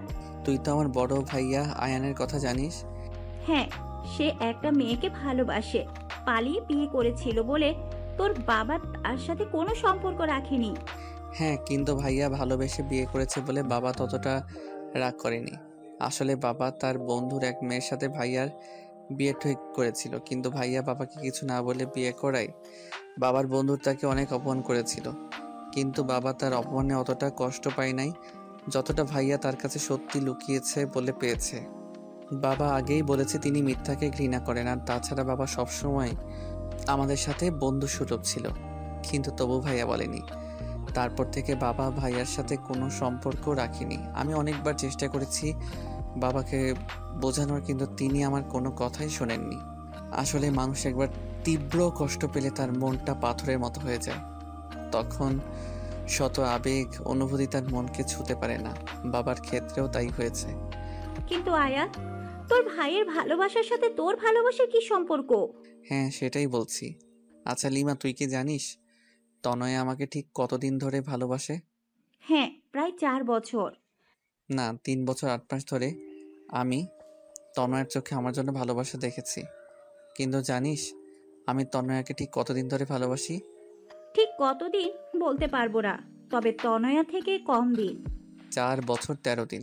তুই তনয়াকে আগে থেকে চিনতিস? হ্যাঁ, তনয়াকে আমি প্রথম দেখি আমার এক বন্ধু রবির বাসায়। আর প্রথম দেখায় তনয়ের উপর কেমন যেন একটা অনুভূতি কাজ করা শুরু করে দিয়েছিল। রবির ছোট বোনের জন্মদিন এসেছিল তনয়া, কারণ তনয়া রবির বোনের বান্ধবী। জানিস রবির ছোট বোন কে? কে? তনয়ের সবচেয়ে কাছের বান্ধবী নেহা। তারপর নেহার থেকে তনয়ের সম্বন্ধে সবকিছু জানি। সব জেনে দেখলাম তনয় আমার থেকে প্রায় 6 বছরের ছোট, আর এত ছোট বয়সী মেয়ের সাথে রিলেশন করাটা নেহাত বোকামি। আর তাছাড়া তনয়া তখন রিলেশনে জড়ালে ওর পড়ালেখায় ক্ষতি হতো, ওর ভবিষ্যৎ অন্ধকারের দিকে যেত। যাকে এতটা ভালোবেসে ফেলেছি তার ভবিষ্যৎ কিভাবে নষ্ট করি বলো? আর তাছাড়া দুটো মানুষ যখন রিলেশনে থাকে তখন একে অপরের মাঝে কিছুদিন পর শয়তানের তাড়নায় একটা আলাদা অনুভূতি তৈরি হয়। চুম্বকের বিপরীত মেরু যেমন একে অপরকে আকর্ষণ করে, ঠিক তেমনি প্রেমিক প্রেমিকের মধ্যেও এ আকর্ষণ কাজ করে। আর তখন তারা না চাইতেও নোংরামিতে জড়িয়ে পড়ে। আমি তো ছেলে, নোংরামি করে পার পেয়ে যেতাম, কিন্তু আমার তনয়া তো ছোট, ও হয়তো সমাজের প্যাচ বুঝতে না পেরে নিজের ক্ষতি করে বসতো। তাই সবসময় তনয়ের থেকে দূরে দূরে থেকে ওকে ভালোবেসেছি। কিন্তু উপরওয়ালা বোধহয় আমাদের নিয়ে খেলতে ভালোবাসে। আমি তনয়াকে পড়ানোর কথা শুনেই না করে দিলাম, কিন্তু বাবার কথা ফেলতে পারলাম না। কিন্তু তারপর তনয়াকে প্রথমবার পার্কে এই কারণে চড় মেরেছিলাম যে তনয়া যেন ভুল পথে পা না বাড়ায়। আমি হয়তো তনয়াকে পড়াতাম না, তাই অন্য কোনো ছেলে যাতে না পড়াই, তাই তনয়ের জন্য আমি টিচার ঠিক করে দিলাম। তনয়াকে স্কুলে কেউ প্রপোজ করার আগেই তাকে যেভাবেই হোক তনয়ের থেকে দূরে সরিয়ে দিতাম। তনয় হয়তো 2 বছরে আমাকে একবারও দেখেনি, কিন্তু 2 বছরের একটি দিনও আমি তনয়াকে না দেখে থাকিনি। তারপর হয়তো আমার ভাগ্যের জোরে তনয়া আমার কলেজে ভর্তি হলো। জানিস তখন আমি কতটা খুশি ছিলাম যে রোজ তনয়াকে দেখতে পাবো। রোজ রোজ ক্লাসের সবাইকে পড়ানোর বাহানায় বারবার তনয়াকে চোরের মতো দেখতাম। কিন্তু তার কিছুদিন পরই ভাইয়া ওই ঘটনাটা ঘটালো। তারপর তনয়া যখন সিঁড়ি দিয়ে পড়ে গিয়ে ব্যথা পেয়েছিল, তখন ওর অবস্থা দেখে আমার প্রচণ্ড কষ্ট হতো। তনয়া সুস্থ হওয়ার পর কয়েক মাস খুব সুন্দর ছিল জানিস। তনয়ের সাথে খুব ভালো বন্ধুত্ব হয়ে গেছিল, কিন্তু সমস্যাটা হলো কয়েক মাস আগে তারপর থেকে আমি তনয়াকে অ্যাভয়েড করে চলতে থাকি। কি হয়েছে? কয়েক মাস আগে কয়েক মাস আগে একদিন রাতে বাবা আমায় বলল, আয়াত, তোকে কিছু কথা বলবো, রাখবি? কেন রাখবো না বাবা, বলো কি বলবা। তোর ভাইয়া তো আমার কোনো কথা শুনেনি, আমার সম্মানের কথাও ভাবেনি, কিন্তু আমি তোকে সব থেকে বেশি ভরসা করি। তুই কি আমার বিশেষ রাখবি? আমি আমার বন্ধুর মেয়ের সাথে তোর বিয়ে ঠিক করে এসেছি। মেয়েটা বর্তমানে বাইরে আছে, কয়েক মাস পরে দেশে আসবে। তার কিছুদিন পর তোর সাথে তার বিয়ে হবে। কিরে, তুই রাজি তো? নাকি তুইও আয়নের মতো কাউকে? আয়াত ওর বাবা কথা ভেবে নিজের ভালোবাসার কথাটা লুকিয়ে বলল, না বাবা, তেমন কিছু না, তুমি যা ভালো বোঝো তাই করো, আমি তোমার বিশ্বাস কখনো ভাঙবো না। আমি জানতাম তুই এই কথাই বলবি। এই নে মেয়েটার ছবি, ফোন নাম্বার নিবি? তার দরকার নেই বাবা, তুমি যখন পছন্দ করেছো তখন ভালোই হবে। বাবার এই কথা শোনার পর থেকে আমি তনয়ের থেকে দূরে দূরে থাকতাম, কারণ যতই ওর কাছে যাব ততই ওর মায়ায় জড়িয়ে পড়ব। কিন্তু পাজি মেয়েটা আমায় খেপানোর জন্য নয়নের সাথে কথা বলা নাটক করলো। সেটা দেখে মাথা গরম হয়ে যায়। তারপর ওকে চর মেরেছিলাম, কিন্তু ওকে চর মারায় ও যতটা না ব্যথা পেয়েছে তার থেকে শতগুণ বেশি ব্যথা আমার হৃদয়ে লেগেছে। তাই তো নিজের ভালোবাসাটাকে আড়াল করতে না পেরে ওকে পাগলের মতো জড়িয়ে ধরে রেখেছিলাম। আমি যদি তনয়াকে এসব কথা বলি, মেয়েটা পাগলের মতো হয়ে যাবে, লেখাপড়ার অবস্থা খুব খারাপ হয়ে যাবে। তাই তো ওকে বলেছি ওর পরীক্ষার পর ওকে সব সত্যিটা বলে দেব। কিন্তু আমি ভাবছি আমি যদি ওকে সত্যিটা বলি তাহলে তখন ওর অবস্থা কি হবে। এবার বুঝছো কি সমস্যা? গাদা, গদ্দপ, উল্লুক, বলদ, তোর মাথায় কমন সেন্স বলতে কিছু আছে? তুই তোর বাবার কোনো কথা না শুনে বোকার মতো ওয়াদা জড়িয়ে বসলি। আরে আগে আঙ্কেলের কথাটা শুনে তো নিতি। এখন কিছু করার নাই রে। হ্যাঁ, তা থাকবে কেমনে? করার পর তো তুই বন্ধ করে দিছস। আচ্ছা, মেয়েটার ছবি আছে এখন তোর কাছে? হ্যাঁ, আমার মোবাইলে মনে হয় আছে। দেখি। আয়াত মোবাইলটা বের করে অনেকক্ষণ খুঁজে ছবিটা লিমাকে দেখালো। এই চুন্নি, আরে তনয়া তো এর থেকে 1000 গুণ বেশি সুন্দর। তনয়ার সামনে তো এটা চা কম পানি লাগবে। আচ্ছা, মেয়েটার সাথে কথা বলেছিস? তোর মাথা ঠিক আছে না? তোর উপর যা রাগ হচ্ছে না, আমি যদি তনয়ার জায়গায় থাকতাম না তবে তোকে মেরে এই সমুদ্রে ফেলে দিতাম। জানিস, যখন বললি তোর বাবার বন্ধুর মেয়ে, এক মুহূর্তে মনে হয়েছিল হয়তো মেয়েটা তনয়া, কিন্তু সব ধারণা সবটা সঠিক হয় না রে। জানি, কিন্তু এখন আমার আর কিছু করার নাই। তা কিভাবে পারবি? অ্যাবনর্মাল আবাল ছেলে কোথাকার। এই বলে রাগ করে লিমাও চলে গেল। লিমার রাগ হওয়াটা অস্বাভাবিক কিছু না। আয়া চুপচাপ ওখানে বালির উপর বসে সাগরের পানে অপলক দৃষ্টিতে তাকিয়ে আছে। আর চোখ থেকে টপটপ করে নোনা তরলগুলো ঝরে পড়ছে, যেগুলো আবার নোনা বালিগুলো নিজের বুকে ধারণ করে নিচ্ছে। তনয়া আয়াতের সামনে এসে কিছুক্ষণ দাঁড়িয়ে দেখছে কিভাবে আয়াতের চোখ থেকে জল ঝরছে। হঠাৎ তনয়া আয়াতের চোখের পানিটা ধরে ফেললো। আয়াত তনয়ার দিকে তাকালো।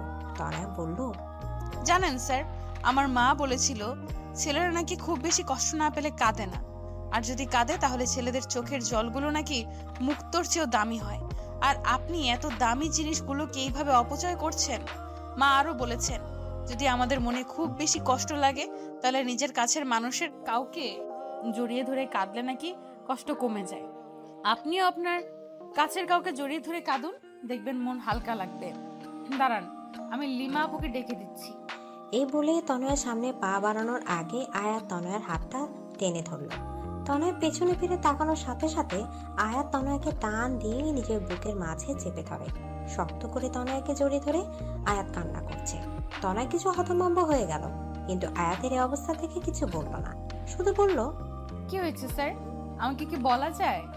আয়াত তনয়কে শক্ত করে জড়িয়ে ধরে আছে আর ভাবছে, আমি তোমাকে সারা জীবনের জন্য আমার বুকে রাখতে চাই, কিন্তু আমি জানি আমি হয়তো তোমাকে পাবো না, কিন্তু তবুও বেহায়া মনটা সবসময় তোমাকে আমার করে পেতে চাই।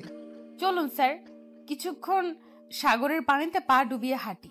সমুদ্রের বিশালতায় তাকিয়ে নিজের কষ্টগুলোকে সমুদ্রের ঢেউয়ের সাথে মিশিয়ে দেই, যাতে ঢেউ পাড়ে এসে আমাদের সকল কষ্টগুলোকে নিজের সাথে ভাসিয়ে নিয়ে গিয়ে সমুদ্রের বুকে মিলিয়ে দেয়। তারপর তনয়া আয়াতের হাত ধরে সমুদ্রের পাড়ে হাঁটতে লাগলো। আয়াত তাকিয়ে দেখছে তনয়াকে। তনয়ার চুলগুলো প্রবল বাতাসে বারবার ওর মুখে পড়ছে, আর তনয়া সেগুলো বারবার সরানোর বৃথা চেষ্টা করছে। আয়াতের মন চাচ্ছে তনয়ার অবদ্ধ চুলগুলো নিজ হাতে ওর কানের পেছনে গুজে দিতে, আলতো করে তনয়ার গালটাকে ছুঁয়ে দিতে, ওর চোখের দিকে তাকিয়ে চোখের গভীরতা হারিয়ে যুগ যুগ কাটিয়ে দিতে, আর বারবার বলতে ইচ্ছা করে I love you Tanaya, I love you lot. হঠাৎ ফোনের রিং এর শব্দে আয়াতের ভাবনা ছেদ পড়লো। হ্যাঁ লিমা বলো। সরি, তখন তোর উপর রাগ উঠে গেছিল, তাই তোকে যা তা বলে ফেলেছি। It's okay. শোন আয়াত, ভবিষ্যতে কি হবে তা হয়তো আমরা জানি না, কিন্তু বর্তমানটা তো আমরা নিজের মতো করে সাজাতে পারি। তোর জীবনে পরবর্তীতে কি হবে তা আল্লাহর উপর ছেড়ে দে, কিন্তু যে 2 দিন তুই এখানে আছিস তনয়ার সাথে ভালোভাবে কথা বল, ওর সাথে ভালো সময় কাটা। হতে পারে এই 2 দিন তোর জীবনের সবচেয়ে সুখের মুহূর্ত হয়ে স্মৃতির পাতায় রয়ে যাবে। পারলে আমার কথাটা রাখিস। বাই। লিমা ফোনটা কাটলে আয়াত ফোনটা পকেটে রেখে তনয়াকে বলল, তনয়া। হ্যাঁ বলুন স্যার। আচ্ছা তনয়া, যে 2 দিন আমরা এখানে থাকবো সেই 2 দিন কি আমরা বন্ধু হতে পারি? কেন নয়? থ্যাঙ্কস। তনয়া আয়াতকে ধাক্কা মেরে পানিতে ফেলে দিয়ে হাসছে। এটা কি করলে? কেন আমরা না এখন বন্ধু? আচ্ছা দাঁড়াও, তোমাকেও চোবাবো এখন। নো। সারাদিন দুজন অনেক মজা করলো। তারপর সন্ধ্যাবেলা দুজন হেঁটে হেঁটে হোটেলে ফিরছিল। তখন আয়াত হাঁটছে আর ভাবছে যেদিন তনয়া সত্যিটা জানবে ও ঠিক কিরকম রিয়াক্ট করবে, তা ভেবে মনটা সমুদ্রে ওঠা অশান্ত ঝড়ের মতো উথাল পাথাল করছে। কক্সবাজারে যে 2 দিন ছিল সেই 2 দিন আয়াত আর তনয়া খুব সুন্দর সময় কাটিয়েছে। লিমার সাথে ওরা দুজন অনেক জায়গা ঘুরেছে। তনয়া আয়াতকে সুন্দর একটা শামুকের তাজমহল শোপিস গিফট করলো। আয়াত প্রথমে নিতে চায়নি, কিন্তু তনয়ের ছেলে মানুষের কাছে হার মানতে হলো। স্যার জানেন তাজমহল হচ্ছে ভালোবাসার প্রতীক। আয়াত তনয়ার কথা কোনো উত্তর দিল না, শুধু তনয়াকে সুন্দর একটা ওড়না গিফট করলো। তনয়া ওড়নাটা পেয়ে ভীষণ খুশি। তনয়া মনে মনে ভাবছে হয়তো পরীক্ষার পর স্যারকে প্রপোজ করবে। কিন্তু তনয়া সত্যিটা কি জানলে হয়তো নিজের হুঁশই হারিয়ে ফেলবে। তারপর ওরা বাড়ি ফেরার দিনও তনয়া 3 বার বমি করে, আর তখন আয়াত ওকে ভীষণ কেয়ার করেছিল। বমি করার পর ক্লান্ত হয়ে তনয়া আয়াতের কাঁধে ঘুমিয়েছিল। তনয়া যখন আয়াতের কাঁধে মাথা দিয়ে ঘুমাচ্ছিল তখন গাড়ি চলার গতিতে তনয়ার মাথাটা বারবার নিচের দিকে পড়ে যাচ্ছিল বলে আয়াত তার একটা হাত দিয়ে তনয়ার মাথাটা ধরে রেখেছিল। আয়াত যখনই তনয়ার মুখের দিকে তাকায় তখনই অজানা এক প্রশান্তিতে আয়াতের বুকটা ভরে যায়। কেন যেন তনয়ার থেকে নিজের চোখ সরাতেই পারে না। তারপর নিজেকে বলে মিথ্যা স্বপ্ন দেখে কোনো লাভ নেই, কারণ মিথ্যা সব মানুষকে শুধু মিথ্যা আশা দেয় আর কষ্ট দেয়, এর বাইরে কিছুই দেয় না। তনয় কিছুটা পথ ঘুমিয়েছিল আর কিছুটা পথ ঘুমের অভিনয় করেছিল, কারণ ঘুম ভাঙলে যে আয়াত তার কাঁধটা সরিয়ে নিবে। তনয়া আয়াতের কাঁধে মাথা রেখে ভাবছিল, ইস, এভাবে যদি সারা জীবন ওর কাঁধে মাথা রেখে থাকতে পারতাম।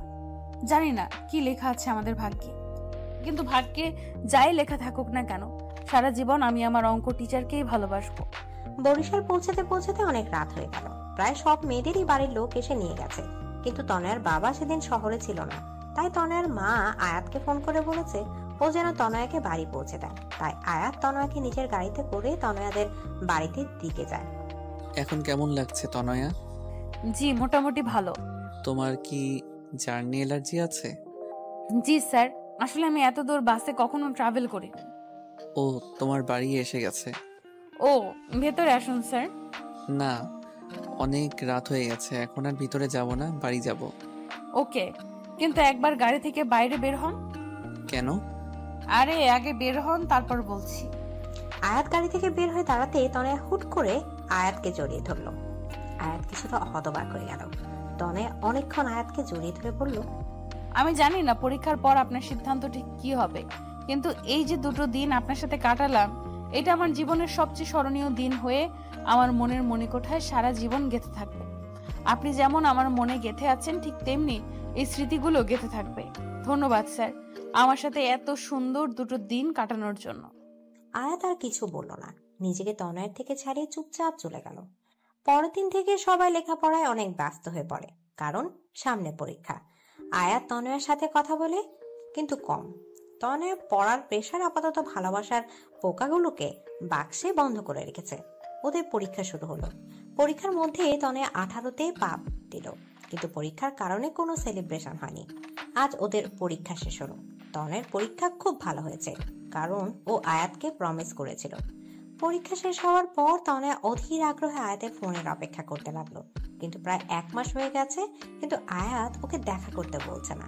ফোনে তনয়ার সাথে কথা হলেও এই বিষয়টা আয়াত সবসময় এড়িয়ে যায়। এড়িয়ে যাবে না তো কি করবে? আয়াতের তো তনয়ার মুখোমুখি হতেই ভয় করে, ঠিক কি বলবে ওকে। কিন্তু তনয়া আর অপেক্ষা করতে পারছে না, তাই সরাসরি আয়াতকে ফোন দিয়ে বলল, আপনি দেখা করবেন নাকি আমি আপনার বাসায় আসব? না না, তার দরকার নেই। আসলে আমি তো এখন কিছু কাজে ঢাকা এসেছি, 2 সপ্তাহ পর আসতেছি। যেদিন আসবো তার পরের দিনই তোমার সাথে দেখা করব। 2 সপ্তাহ পর তনয় একটা রেস্টুরেন্টে বসে আয়াতের জন্য অপেক্ষা করছে। এই 2 সপ্তাহ যে তনয় ঠিক কিভাবে কাটিয়েছে তা শুধু তনয়াই জানে। কিছুক্ষণ পর আয়াত আসলো। তনয়ের বুকটা দুরু দুরু করছে। আয়াত ঠিক কি বলবে এটা ভেবে। কেমন আছো? ভালো। আপনি? ভালো। কিছু খাবে? না না স্যার। স্যার, আপনি যেন কি বলতে চাইছিলেন? হ্যাঁ, কিন্তু ঠিক কিভাবে বলবো সেটা ভাবছি। তনয়া, আমার বিয়ে ঠিক হয়ে গেছে। তনয় অবাক চোখে আয়াতের দিকে তাকালো। তারপর আয়াত ওর বাবার ওর ভাইয়ের সব কথা বলল। এও বলল, সামনের মাসের শেষের দিকে আমার বিয়ে, আর সেই মেয়েটি কিছুক্ষণ পর এখানে আমার সাথে দেখা করতে আসবে। আয়াতের কথা শোনার পর তনয়া পুরো পৃথিবীটা যেন গোলক ধাঁধার মতো ঘুরছে। চোখ দুটো ঝাপসা হয়ে যাচ্ছে। নিজের ওপর যেন কোনো নিয়ন্ত্রণ রাখতে পারছে না। চিৎকার করে কাঁদতে ইচ্ছা করছে, কিন্তু শত কষ্টে তনয়া নিজেকে আটকাচ্ছে। প্লিজ তনয়া, আমাকে মাফ করে দাও, আর প্লিজ নিজের উপর নিয়ন্ত্রণ রাখার চেষ্টা করো। আসলে আমি... থাক স্যার, আপনার আমাকে কোনো এক্সপ্লেনেশন দেওয়ার দরকার নেই। আমি আপনাকে জানি। মেয়েটির নাম কি স্যার? আমি জানি না। কি বলেন? যার সাথে বিয়ে হবে তার নাম জানেন না? This is not fair sir. আচ্ছা, ভাবি কি এখন আসবে? আমি কি তাকে একবার দেখতে পারি? ভয় নাই, আমি আমার বিষয়ে কিচ্ছু বলবো না। তনয়া, আর ইউ ওকে? কেন? Yes sir, I am absolutely ওকে। আরে, আপনি আবার এটা ভাবছেন না তো যে আমি উল্টোপাল্টা কিছু করে ফেলবো? পাগল নাকি স্যার? আমি তনয়া, আর আমি এতটা সাহসী নই যে নিজের জাহান্নামের টিকিট নিজে কাটবো। তনয়ার এমন কথা শুনে আয়াতের মুখের ভাষা যেন হারিয়ে গেছে, কিছুই বলতে পারছে না। কিছুক্ষণের মধ্যে সেই মেয়েটা আসলো, এসে আয়াতকে বলল, are you Ayat? I am Abani. Yes, বসুন। উনি? হাই, আই এম তনয়া, আয়াত স্যারের স্টুডেন্ট। ও হাই। তো আপনি আমাদের ভাবি হবেন? আপনি জানেন আপনি অনেক লাকি, কারণ আপনি আয়াত স্যারকে নিজের জীবন সঙ্গী হিসেবে পাচ্ছেন। স্যার অনেক ভালো মানুষ। এখানে এসেছিলাম কিছু কাজের জন্য, কিন্তু স্যারকে দেখে তার সাথে একটু কথা বললাম। I hope you don't mind. No no. আচ্ছা, আমি তাহলে আসি, কিছু কাজ বাকি আছে। বাই ভাবি। By sir. তনয়া একটিবারের জন্য আয়াতের দিকে তাকালো না, শুধু সামনের দিকে তাকিয়ে হাঁটছে। আজ তনয়া পা দুটো যেন চলছে না, মনে হচ্ছে পেছন থেকে কেন অদৃশ্য শক্তি ওর পা দুটোকে আটকে রেখেছে। কিন্তু তনয়ার এমন আচরণে আয়াত অনেক অবাক হলো। তনয়া চলে যাচ্ছে। আয়াত হা হয়ে ওর যাবার পানে তাকিয়ে আছে। তনয়া নিজের অবাধ্য চোখের জলগুলোকে মোছার বৃথা চেষ্টা করছে। আয়াত বুঝতে পারছে তনয়ার মনের অবস্থা, কারণ আয়াতের মনের অবস্থাও ঠিক একই রকম। তনয়া চলে যাওয়ার পর আয়াত নিজেকে আর ঠিক রাখতে পারছিল না, তাই অবনীকে বলল, আমার খুব মাথা ব্যথা করছে, আমরা কি পরে একদিন কথা বলতে পারি? ঠিক আছে। আয়াত বাড়ি এসে বারবার তনয়াকে ফোন করছে, কিন্তু কেউ ফোন ধরছে না। তারপর বাধ্য হয়ে তনয়ার বাবার ফোনে ফোন করে। আঙ্কেল, তনয়া কি করছে? তনয়ার বাবা বলল, তনয়া নাকি টিভি দেখছে, কার্টুন দেখছে আর পাগলের মতো হাসছে। এই মেয়েটা না পুরো পাগল। ফোনটা একটু তনয়াকে দিবেন? তনয়ার বাবা ফোনটা তনয়াকে দিয়ে বলল, আয়াত ফোন করেছে। হ্যালো স্যার, কেমন আছেন? ভাবি কেমন আছে? স্যার শোনেন, বিয়ে করছেন, আমাদের কিন্তু বড় করে একটা ট্রিট দিতে হবে, ঠিক আছে? আয়াত তনয়ার এরূপ কথা শুনে পুরো থ হয়ে গেল। তারপর প্রায় রোজ আয়াত তনয়াকে ফোন করত, কারণ আয়াত তনয়াকে নিয়ে খুব ভয় থাকতো। কিন্তু রোজ তনয়া এমনভাবে কথা বলতো যেন কিছুই হয়নি, যেন তনয়ার স্মৃতি থেকে আয়াত নামটা সম্পূর্ণ মুছে গেছে। আয়াত তনয়ার এমন আচরণে দ্বিধার মধ্যে পড়ে যেত। খুব ভয় হতো আয়াতের তনয়াকে নিয়ে। আয়াতের যেদিন বিয়ে হবার কথা তার কিছুদিন আগে তনয়ার রেজাল্ট দেয়। তনয়া এবারও প্রাস পায়, সবাই খুশি হয়, আয়াতও। কিন্তু এত খুশির মাঝেও আয়াত আর তনয়ার বুকের ভিতরটা জ্বলে পুড়ে ছারখার হয়ে যাচ্ছে। আর আজ আয়াতের গায়ে হলুদ। আর মজার ব্যাপার কি জানেন, আয়াতের গায়ে প্রথম হলুদটা তনয়াই ছুঁয়েছে। আর গিফট হিসেবে আয়াতের দেওয়া ওড়নাটা আয়াতকে দিয়ে বলেছে, এটা অবনী ভাবির জন্য। কারো শখের জিনিস নিজের কাছে রাখতে নেই। আয়াত কোনো কথা না বলে চুপচাপ ওনাটা হাতে নিল। সবার সাথে খুব হাসাহাসি মুখ করে কথা বলছে তনয়া, কিন্তু ওর মনের ভেতরটা হয়তো আয়াত ছাড়া আর কেউ বুঝতে পারছে না। গায়ে হলুদ পর্ব শেষে আয়াত তনয়াকে বলল, তোমার সাথে আমার কিছু কথা আছে, আমার সাথে এসো। হ্যাঁ বলুন স্যার। তনয়া, তুমি কি করে এতটা স্বাভাবিক আছো বলো? কেন স্যার, অস্বাভাবিক হওয়ার মতো কিছু হয়েছে কি? আয়াত এবার নিজের রাগ কন্ট্রোল করতে পারলো না। ঠাস করে তনয়ার গালে কষে একটা চড় মেরে বলল, এই মেয়ে, তুমি কি কিছু বোঝো না নাকি নাকি তোমার বোধগম্য শক্তি সব শেষ হয়ে গেছে? আবার মারলেন? এবার কোন অধিকারে মারলেন? আর হ্যাঁ, you are too late sir. আর কথাটা বলার আগেই আয়াত তনয়াকে দেয়ালের সাথে চেপে ধরে বলল, অধিকার? কি অধিকার, তাই না? তোমার উপর যদি আমার অধিকার না থাকে তাহলে কারো নাই। হ্যাঁ, তো রাগ দেখানোর কোনো প্রয়োজন নাই।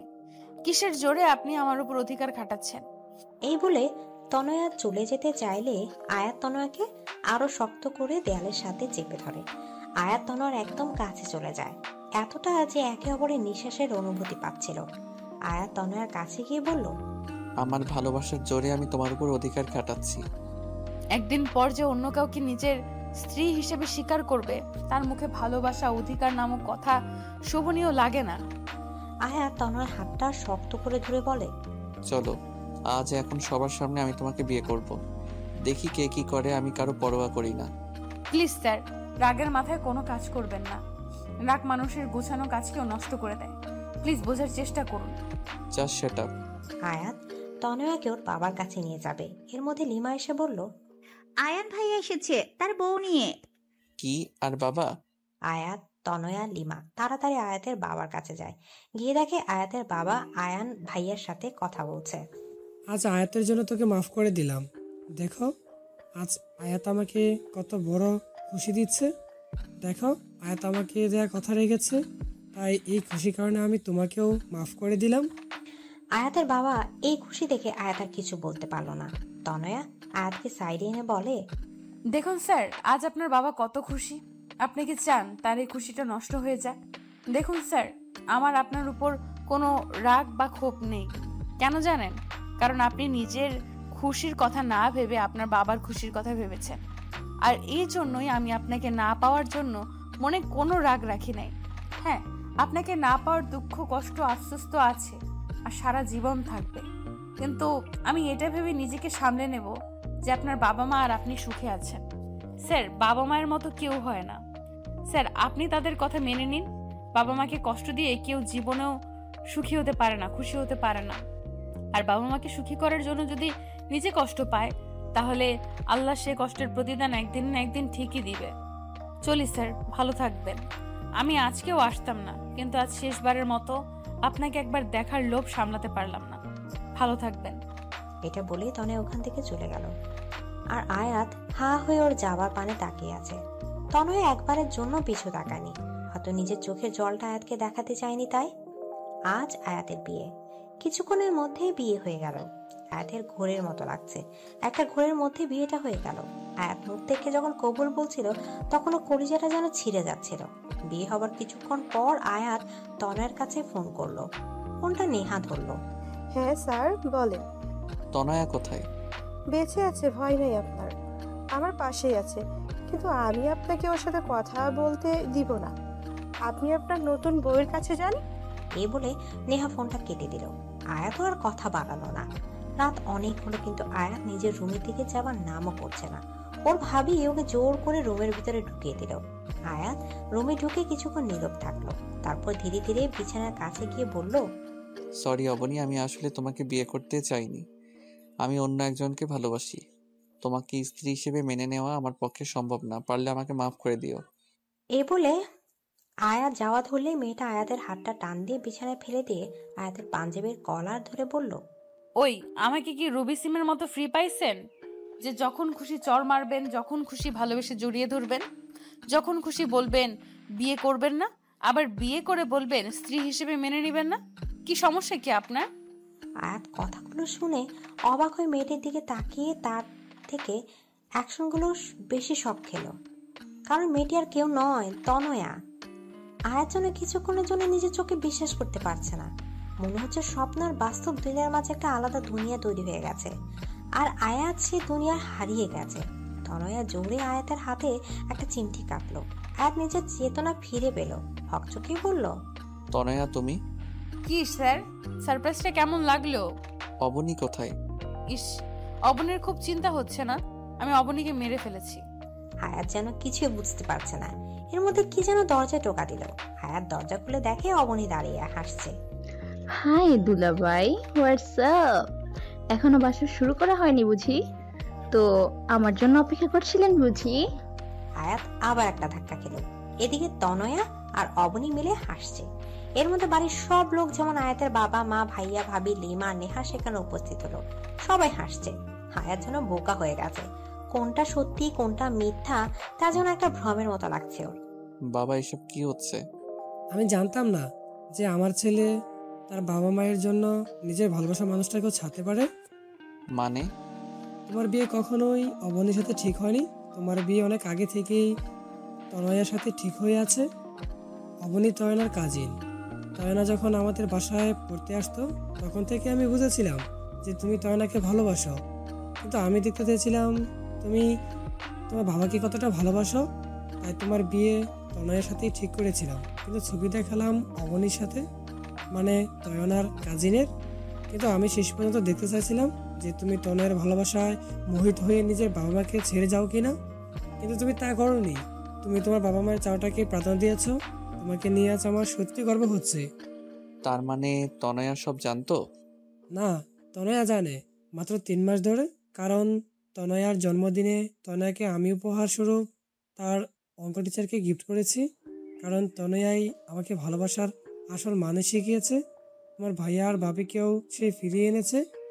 সরি স্যার, আমার জন্মদিনের দিন যখন বাবা সব খুলে বলল, তখন আমি খুশিতে ঠিক কী করব ভেবে পাচ্ছিলাম না। আপনার সামনে দুঃখী হবার অ্যাক্টিং করতে আমার ভীষণ খারাপ লেগেছে, কিন্তু আমি আপনার বাবাকে ওয়াদা করেছিলাম আপনাকে কিছু বলবো না, তাই